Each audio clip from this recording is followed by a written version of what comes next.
Hello, everyone, and welcome back to another FPC NFL Sunday on a Thursday. We're here to kick off week 2, and it's just two of us here today. You can see on the screen here, it's Braden Holosek and myself, Kyle Senra. He is off exploring the great white north that is Canada. I don't know actually where he's going, but he said he's driving a lot, so he's not going to be with us here tonight as we get forward, or we look forward to the New York Giants and the Washington football team. So I'll start this off by saying, Braden, glad you still have the flow. How are you doing tonight? I'm doing really good. It's a really interesting game tonight. Obviously, two teams that lost in week 1. Statistics out there obviously not very kind to playoff hopefuls that start 0-2. So a lot riding on this game, believe it or not, in this NFC East division.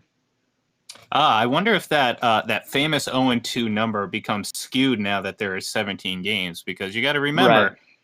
Actually, no, it probably doesn't. I mean, if you start 0-2, the likelihood that you're going to climb out of that hole, although, again, if there's any division to start 0-2 and still have a great chance or an inside track to winning the division, it would be the NFC East. As we've seen countless number of times before, they've had teams make the playoffs with some subpar records. So 0-2 isn't necessarily a bad place to be, but again, you just don't want to be there anyway. So obviously the big storyline being Ryan Fitzpatrick is out. Taylor Heineke is starting for Washington for the foreseeable future. And in just a few minutes, we're actually going to have FPC Washington managing editor George Carmi join us just a few minutes as he heads into the game tonight to give us kind of the rundown of what's going on. But your first reaction when you saw that Ryan Fitzpatrick went down, and what do you think Washington's going to get out of Heineke?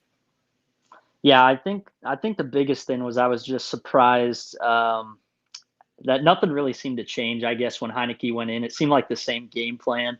And Heineke kind of showed late last year and last week he has this mindset that is pretty fresh. He can kind of come back from a bad play really quickly.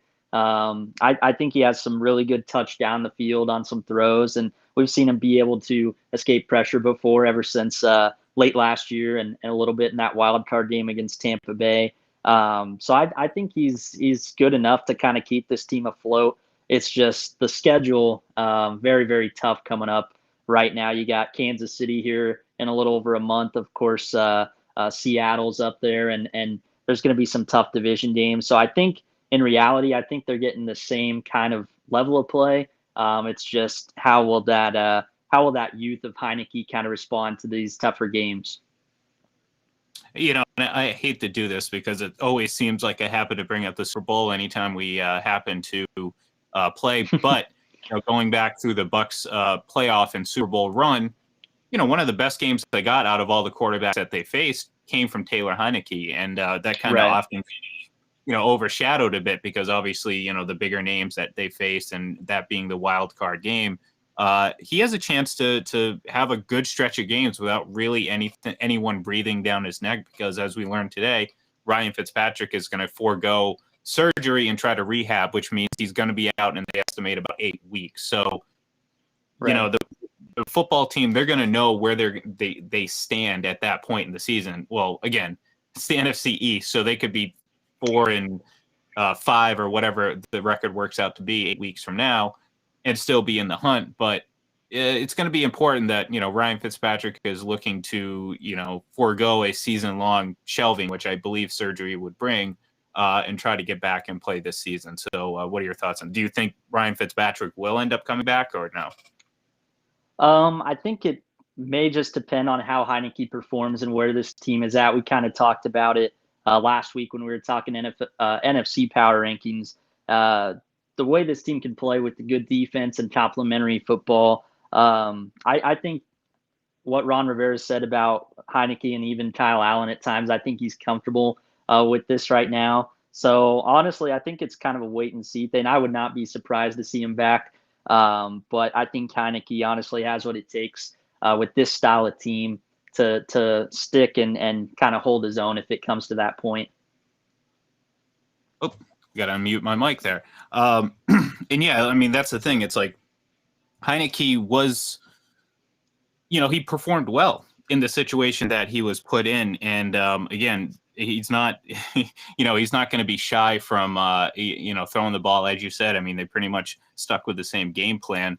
In the NFC East, perhaps this is not that big of a deal because, again, at the end of the year, this could be a division that's won by, 10 wins, 9 wins. So if Heineke can go 4-4, football team's in a pretty good position. But I'm not the type of person, or I'm not the person to answer that question. You know who it is?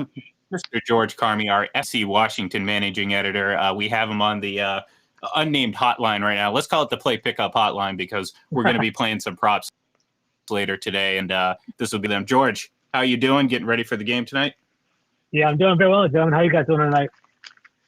Pretty Doing well. good. Yeah. So obviously, if you weren't tuning in, Kyle's not with us. It's just Braden and myself. So we were just talking about obviously the big storyline for the Washington football team is this Taylor Heineke with Ryan Fitzpatrick on the shelf. Basically, I want to get your thoughts on how does this team change? How does this team change, if any, with Heineke under center as opposed to Fitzpatrick? So basically, we might be more dynamic, but it might be more short-lived, if that makes any sense. So with Heineke in at quarterback, he brings like a mobility element, more of a scrambling element that Patrick didn't have. It's more like balls to the wall. He likes to improvise. He likes to think outside the box, which is pretty creative and pretty interesting, but at the same time, it's definitely a dangerous way to live. Heineke has started 2 games for Washington and has yet to win either one of them. So I'm definitely worried with our opportunities tonight. But I am kind of excited because every time Heineke has stepped in at quarterback for us, he basically has provided a spark to our offense. So it's going to be something to watch. Do you take anything from that playoff game last year against the Bucks? Braden and I were talking about it, and compared to some of the other quarterback play, I'm not going to say it because again, I'm trying to go easy on Braden today. Based on some of the other quarterback play, is there anything to learn from that or get excited about that? I mean, I know it's several months ago now, but one of the more recent appearances of Heineke. So in Washington lore, they really kind of took a step forward for Taylor Heineke. Fans around here are really excited about that. They just were really shocked with his gamesmanship and how he kind of rose to the occasion. I don't put too much stock in it because last year it's a whole other team, whole other opportunity. And I do like the fact that he does game, like he's a gamer. In Washington circles, he wasn't really practicing too well during the offseason. He's not a very good practice player. He doesn't really shine. So going into the season, Fitzpatrick wasn't really questioned as a starter as QB1. But, coming in and whenever Heineke comes in during the preseason or whenever he comes out whenever he comes into a game, he always comes out and actually shows out and does pretty well. I think what my concern is with Heineke moving forward is every time he's come in, he's always played the hero ball. He's come in as like off the bench or unexpected or, an unannounced starter. But now moving forward, teams are going to start compiling tape on him and kind of, having background knowledge on him. So can his game, continue to thrive, or will defensive coordinators get wise to his game and be able to stop him? So that's just something I'm keeping an eye on, and it's something that's kind of, today's the first of many for Heineke in DC. That's a great point. Great point. Go ahead, Braden. Yeah, I just wanted to kind of ask you a little bit about Antonio Gibson as well. Scott Turner obviously was the offensive coordinator with the Panthers before Washington, and Coach Christian McCaffrey, and we've kind of seen Washington hint at wanting to use Gibson in the same light. I guess, what do you think is the ceiling for Antonio Gibson as a 3-down workhorse in this offense? I see big things for Antonio Gibson. I like him a lot. So as you probably know, he basically was a wide receiver at Memphis. He's a converted running back. So last year, he had a slow start to the season. The first 4 games of last year in 2020, he would get to both the wide receiver and the running back room, split his time throughout training throughout the week before Sunday's game. As the year progressed, they kind of felt that was too much for him to digest and too much for him to, it's just an unfair workload for a rookie to take on. And they basically started to focus his efforts on the running back game. And, last year was kind of interesting because we had a lack of preseason.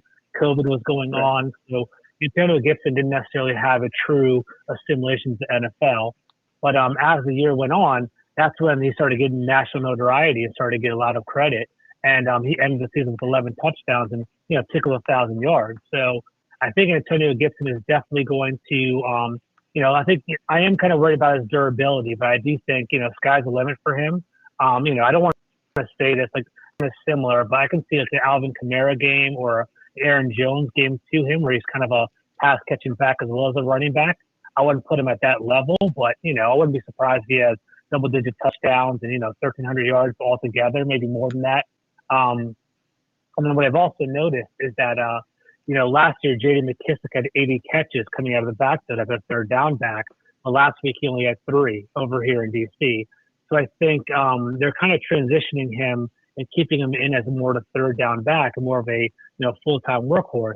And that's just something interesting that I want to see moving forward. So, if you have him in your fantasy lineup, I'll be very confident with him.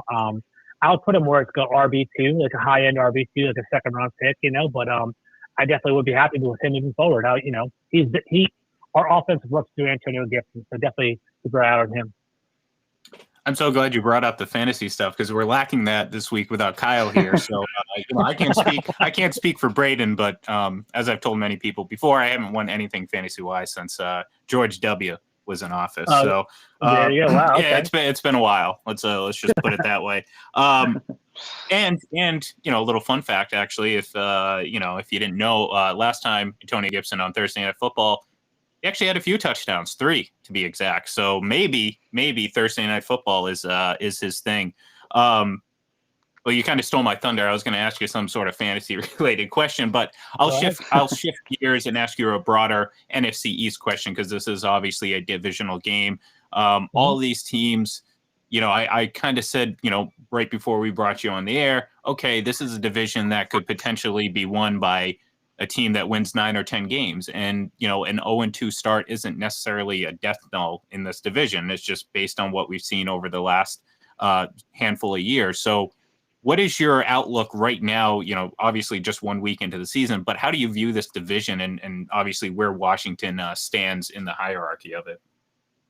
So I read an article for FBC a couple of weeks ago, kind of previewing the season. And, I kind of caught some flack on Twitter because I'm an FBC Washington guy. Where I predicted the Cowboys winning the division. I have them going 10-7. I think their offense is something to be considered, something to be fearful of. And I think having Dak Prescott as their quarterback kind of sets them above everyone else in our division because a quarterback is paramount. Quarterback is changing the game. If you look around our division, we have Daniel Jones, Jalen Hurts, and now we have Taylor Heineke as their quarterbacks. Jalen Hurts definitely stood out last week and had a pretty strong game, but we'll see how long that actually continues throughout the season. So I do think our division is going to be kind of nip and tuck. I have the Cowboys going 10-7. I had Washington going 8-9, with the Giants going 7-10, and with Philadelphia going 7-10. This game is huge for Washington. I don't know if you guys have looked ahead at our schedule, but Fitzpatrick is supposed to be out 6 to 8 weeks. Mm-hmm. And, I think it's going to be out for the entire season, but they're saying 6 to 8 weeks. And over the next 8 weeks, we play the Buffalo Bills, the Green Bay Packers, the Tampa Bay Buccaneers, the New Orleans Saints, Seattle Seahawks, the Giants, and I think we have the Broncos in there too. So it's like we have to win this game. Like, if you want to have any semblance of a playoff team, you have to win the games that are in front of you. And I think the Giants is a winnable game. So definitely interested in that. Yeah, your hope is that Green Bay, what we saw this past week is Green Bay, that's Green Bay, and then maybe you get a nice, stinker in there. But that's a pretty tough lineup, especially when, Denver's probably, the quote unquote weakest of the bunch, and they just beat the Giants last week, 27-13. So I don't know how weak they are relative to the situation. Braden, you have any more questions for Washington extraordinaire, Mr. George Carmi? I guess just took some notes real quick on their performance as a pass rush against the Chargers. Chase Young, 1 hurry, 1 pressure. Sweat had 1 sack, 1 pressure, and then Jonathan Allen, 1 knockdown, 1 sack, 2 pressures. What can they do to kind of get the pass rush going? Because obviously, our expectations don't always go as planned, but a lot of new faces on that Chargers offensive line last week. How do they kind of change that and get that going against the Giants tonight? No, I feel you, man. So I think looking at our stats for last week, I think there was 50 pass rush opportunities last week, and we only generated pressure on 6 of those snaps.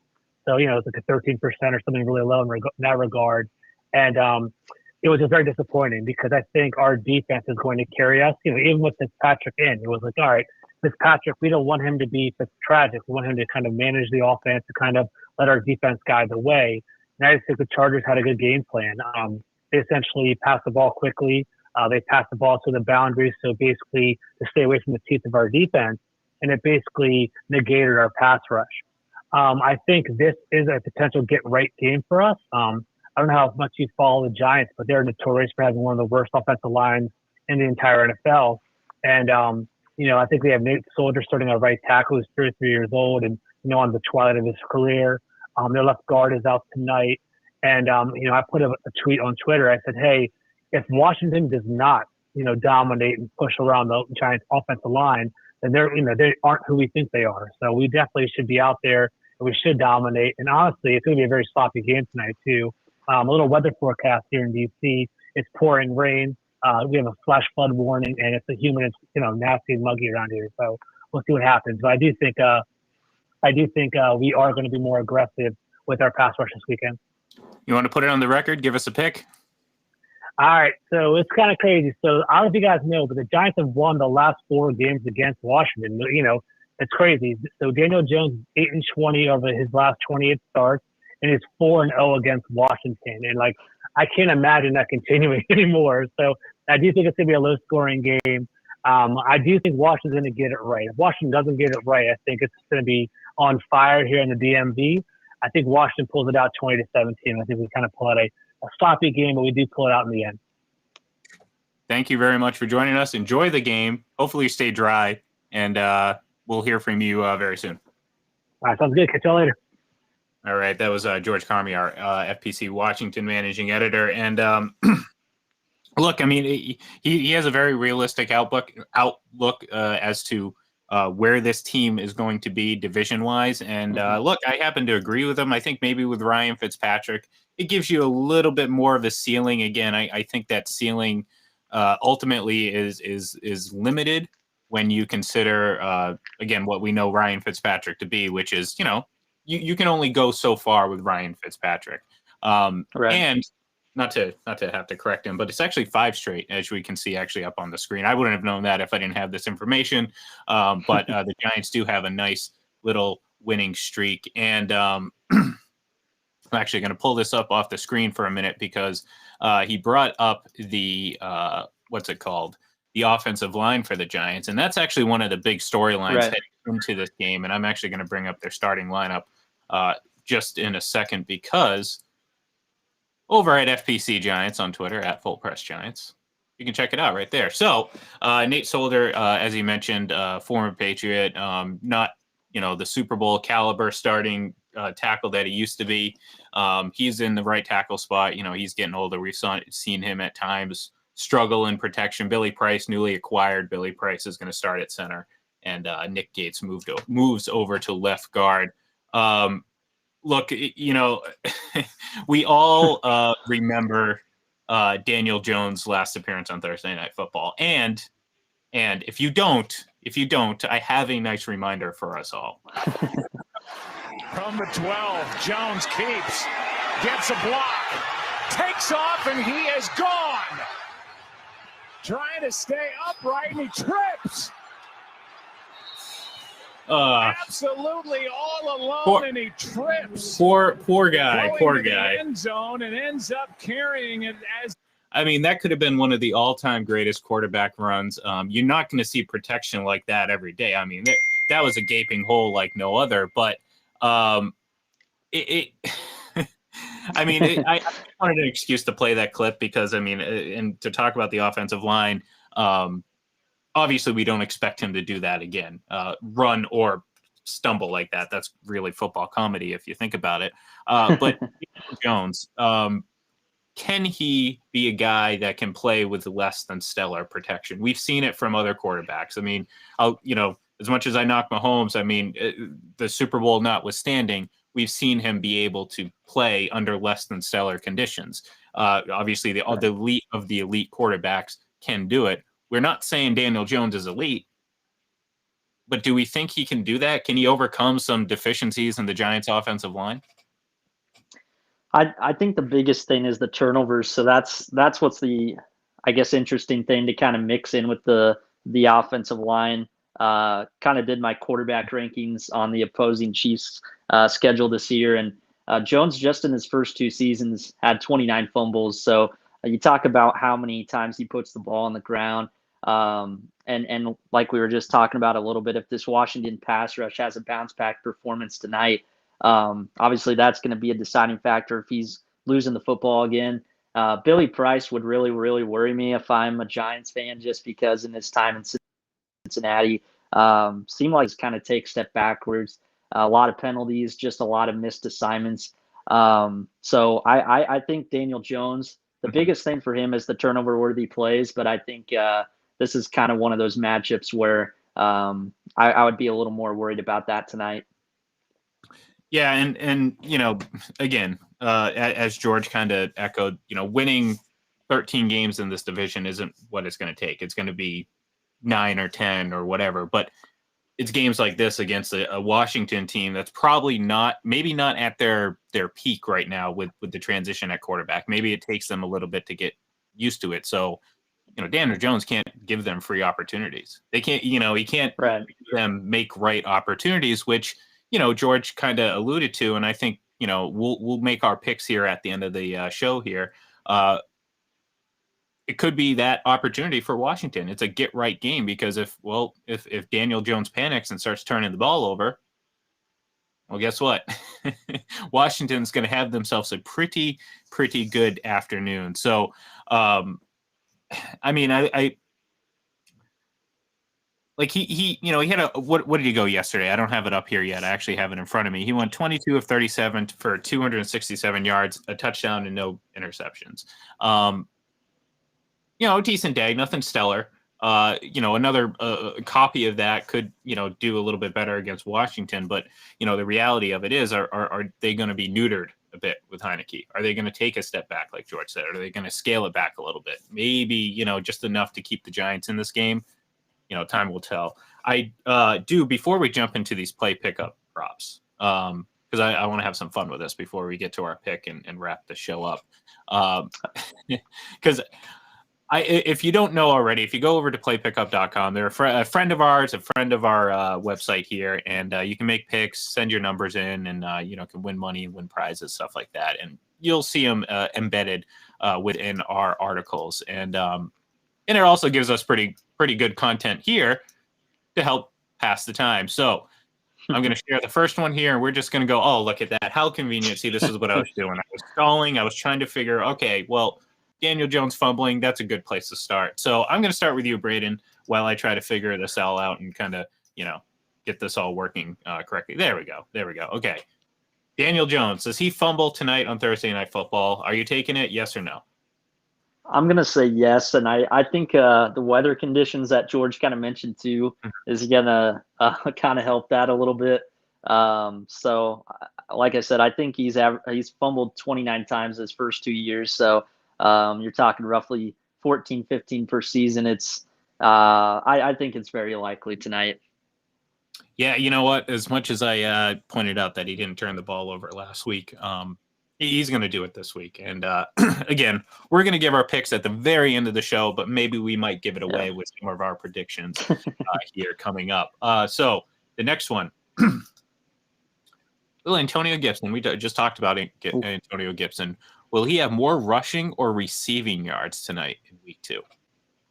Wow.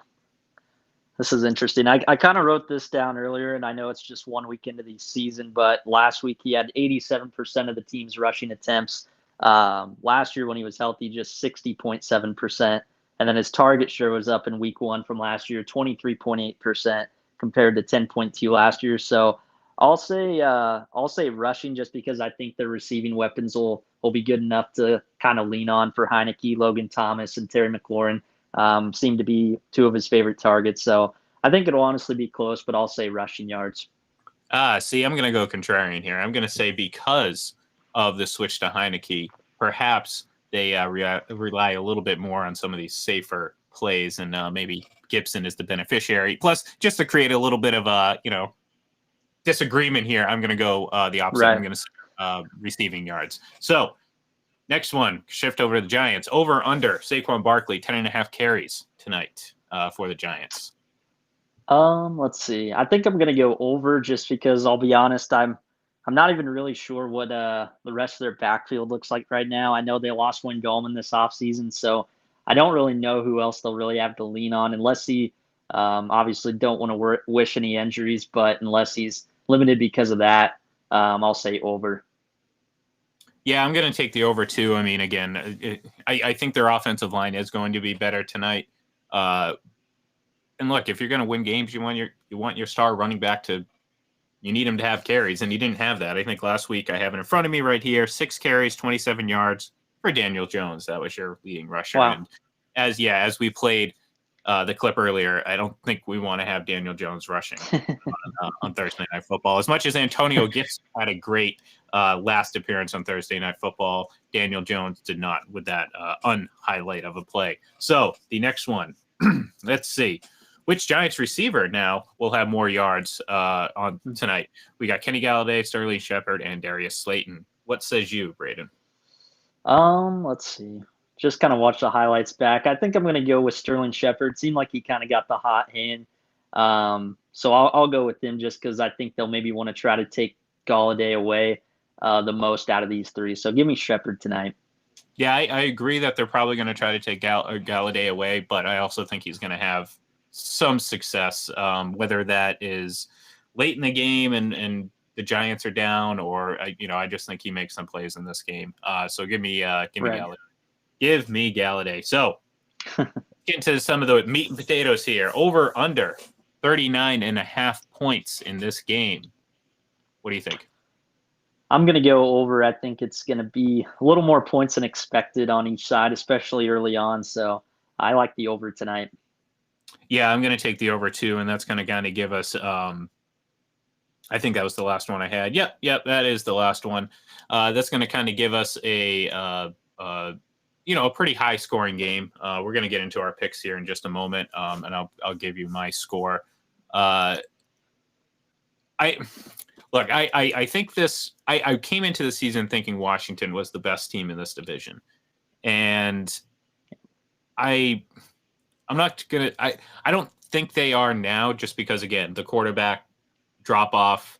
I don't know how big it's going to be. It may not be big at all, and maybe I'm just putting too much stock into Ryan Fitzpatrick. But based on what I saw from Dak on Thursday and what I assume I'm going to get from him for most of the season, and based on the quarterback situations across, with all these other teams, I think Dallas is going to be the best team in this division. But Washington, I don't think is far off because of their defense. Now, Philly might surprise us, but I think right now it's Dallas and Washington, even with Heineke under center as opposed to Fitzpatrick. Yeah, and I just think Philly, the reason I just don't trust them, I think their roster and the first-year head coach, I think there's so much new there, and I just don't know if that can last a whole season of running the option. I think I saw a stat that Jalen Hurts' average yards per throw was like 3 yards or something like that against Atlanta, so I just don't think that's going to be sustainable week in and week out. I mean, it was Atlanta that they were playing, so I don't know how much stock I put into that one. Yeah, I was going to say they're going to have significantly harder competition just from within their own division. I mean, talk about Washington and even, I mean, a lot of teams are better than Atlanta's secondary, so you don't have to reach far into the bag to pick out a team. So, all right, let's do it. Let's give our picks. I think most people are assuming or know what we're going to say because, I mean, we've kind of given hints at it. But, Braden, what do you take? Let's straight up. Is it going to be Washington? Is it going to be New York? And what's the score? All right. Yeah, I got Washington 27-14. I think it'll be kind of a tight game early. And then I think either a Daniel Jones turnover or just the running game of Antonio Gibson. I think it's going to get him kind of a late score to kind of a little bit further. So 27-14 Washington in a really good game from Washington's defense as well. Yeah, and as you can see up on the screen, we didn't actually talk about this before. I actually have Washington 28, 14. Kind of in the same game. This is our, if you ever been over Tally site, you can check out all the picks made by us and a lot of other quote unquote media people. And I use that term loosely for us and no one else. But kind of the same feeling. I think Washington is going to get enough offense out of Heineke. I just have a feeling at home they're just going to win this game. And I think they're a better team. I mean, right now, I think, like I just said, Washington is going to, be on my list of more likely to win the division over the Giants by a pretty wide margin, just because I do still believe in their defense and some of their playmakers on offense. This game, I think they're going to handle, and maybe New York scores late to make it a little bit closer than what it is, and that would give Washington a nice little win, get them in the win column. And as you can see down there too, we both made the over pick at 40.5, and again, both of our scores indicate that we believe it's going to be well over 40.5. So, Braden, any final thoughts before we say goodbye and let everyone go tune us out and enjoy Thursday Night Football? Not really. I guess if anything, Giants fans might be happy that I picked Washington, because if you guys saw my picks last week, it was a dumpster fire to start the year. So we'll see. It might be a bounce back week, hopefully, but yeah, that's what I'm hoping for. But no, that's pretty much it for me. Yeah, trust me, I have the standings. I have the screenshot. It was not good for Braden. He was towards the bottom of the list. Same with me. I mean, I think this is going to be an entertaining game. I don't think we're going to get as entertaining of a game as we did last week, considering it was the season opener and the game that we got. But with usually every game in the NFC East having great repercussions or big implications on the division race, I think this will be entertaining. So once again, we both have Washington almost by the identical score. So like you said, Braden, maybe that's a good thing for the Giants, because that will be an opportunity to win, because my picks weren't that much better than his. So folks, thank you very much for tuning in. If you want to listen to this back in podcast form, search for Full Press NFL Podcast wherever you listen to your podcast. We will be back Sunday morning to break down all of Week 2's games and give our picks and have some more play pickup fun with some more prop bets. So in the meantime, give us a follow on Twitter at Full Press NFL. I'm at IGLEM31. Braden is at Braden Holisek 9. I almost forgot the number. That's just how you sound, just how it sounds, just how it appears on the screen. Just add the number 9. Give us a follow, and we will be sure to follow back and get into argument. So have a great night. Enjoy the game, and we will talk to you on Sunday.